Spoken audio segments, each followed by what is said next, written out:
As someone who's 24, about to turn 25, I spent my entire childhood in the 2000s and early to mid-2010s. It was a unique era, defined by Frutiger Arrow, the rise of smartphones and social media, edgy scene kids, and countless other quirks that made the 2000s feel like the 2000s. It was truly a time like no other. Sometimes I find myself longing to be that carefree, zero-responsibility 8-year-old again, even if just for a day. But no matter how deeply I yearn for those days, they're gone. Frozen in time, a chapter closed. Now, with the 2000s behind us, we found ourselves in the roaring 20s once again, except this time, the roar feels more like a scream. Between political chaos, global conflicts, economic uncertainty, and a literal pandemic, the 2020s have been a rough decade by nearly every measure. And it's not just the serious stuff. Even gaming, one of my biggest passions, feels like it's lost its way. Sure, we've seen some truly amazing games in recent years. Elden Ring, Hogwarts Legacy, and Baldur's Gate 3, to name a few. But having said that, those games feel like outliers, exceptions to the rule. These days, very few games genuinely excite me, and that's heartbreaking, especially when gaming has been a huge part of my life for as long as I can remember. For every Elden Ring, we get 10 lifeless, rushed, or soulless releases that completely miss the mark. One painful example of this is the most recent Forza Motorsport.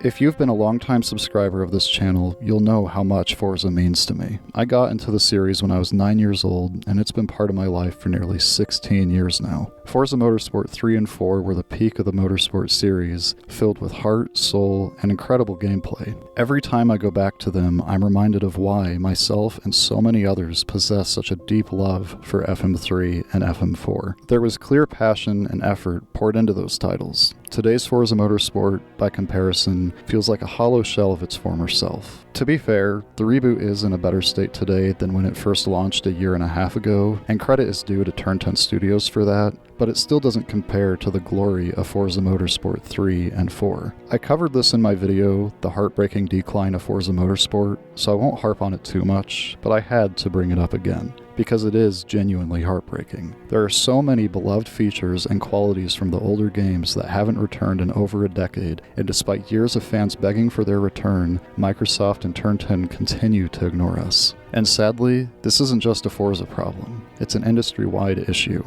It feels like games today are more about selling microtransactions and showing off flashy graphics than creating meaningful, memorable experiences. As a kid, I'd see a new game announcement and get overjoyed with excitement. When I finally got that game for Christmas or my birthday, I'd be glued to it for weeks. It's like the world around me disappeared while I was playing. That spark is now gone for me. Modern games often prioritize visual spectacles over substance. Developers pour massive resources into making games look stunning, but forget to make them fun or worth coming back to. There's this obsession with massive open worlds, but most of them feel empty, filled with repetitive tasks and shallow content. It's all about artificially inflating playtime rather than creating something meaningful. Games from the 2000s and early 2010s felt smaller, yes, but they were focused. They respected your time. They had heart. A perfect example of this? The Metro series. After years of putting it off, I finally started playing through the Metro games, and I've loved every second of it. So far, I've finished Metro 2033 and Metro Last Light, and I'm about to start Metro Exodus. Playing these games has been the most fun I've had in a long time, and they're what inspired me to make this video. As I just mentioned, I haven't started Exodus yet, but there wasn't a single dull moment in either 2033 or Last Light. I was on the edge of my seat the entire time. I beat Last Light in 2 days. I spent 12 hours on day 1 and 4 hours on day 2 for a total of 16 hours. I was completely hooked. Hooked in a way I hadn't felt in a very,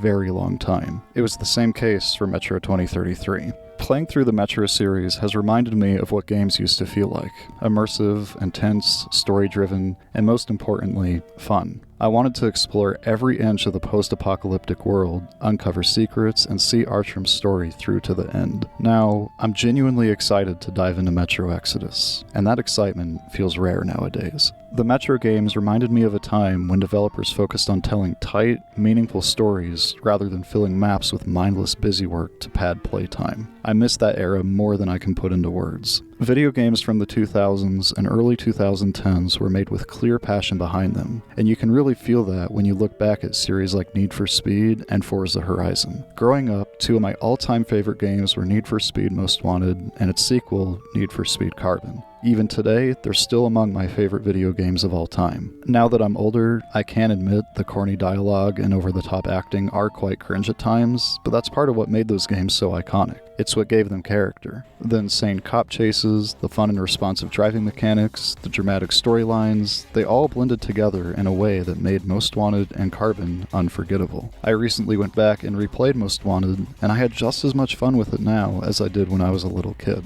The rush of escaping a Heat Level 5 pursuit or finally beating Razor to reclaim what's rightfully yours, it never gets old. Those are the kinds of moments that stick with you and make you want to come back again and again and again. Unfortunately, I can't say the same about modern Need for Speed games. It feels like the focus has shifted from making great experiences to maximizing revenue. Admittedly, I haven't played a Need for Speed title since Payback, so I can't fairly critique Heat or Unbound. However, Payback left such a bad taste in my mouth that it completely turned me off from ever returning to the series. Between the awful driving physics and horrifically cringe voice acting, I was only able to get through a couple hours of Payback before it became absolutely unbearable. From what I've seen, Heat and Unbound do try to recapture some of that old Underground to Carbon era magic, and I can appreciate that. But at the same time, it feels like too little, too late. Part of it is nostalgia, sure, but it's also just the reality of how much the gaming industry has changed in the last 20 years. Studios aren't as willing to take risks nowadays. Passion projects are rare. Instead, publishers play it safe and make the developers stick to formulas they know will sell, even if it means making soulless, repetitive games. Forza Horizon is another series that's fallen into that trap.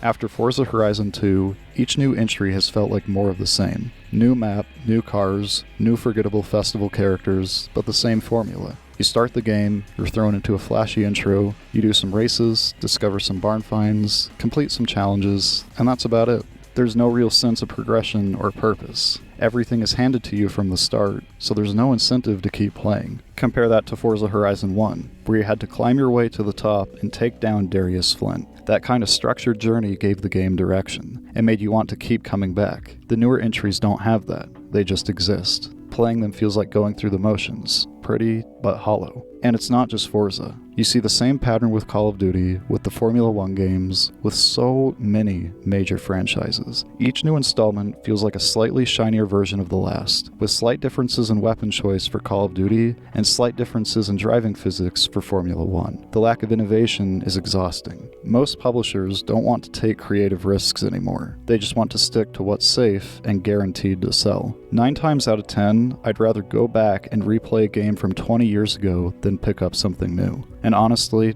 I don't see that changing anytime soon. Games from that era were just different. When you bought a game back then, you got the full experience. You got a physical disc, and more often than not, the game worked right out of the box. There were no massive day one patches, no battle passes, no season passes, no microtransactions shoved in your face. Today, it feels like so many games launch half-finished. You pay $70 or $80 for a buggy mess, and then you have to go through 2 years worth of patches and updates just for it to resemble the game it should have been at release. And if you want the full experience, that'll cost you extra in the form of DLC and microtransactions. Everything feels like it's built around maximizing profit first and player enjoyment second, and it sucks. It's killed so much of my enthusiasm for modern AAA gaming. I wish the industry would change trajectory, go back to making games with heart, games that people truly love, but I know that's more than likely going to remain a pipe dream. Publishers spend so much time trying to figure out how to make more money, yet they ignore the simplest answer: make better games. Make games that people actually want to play, not just ones they'll tolerate. Anyway, thanks for watching. If you enjoyed this video, please consider liking, subscribing, and leaving a comment down below.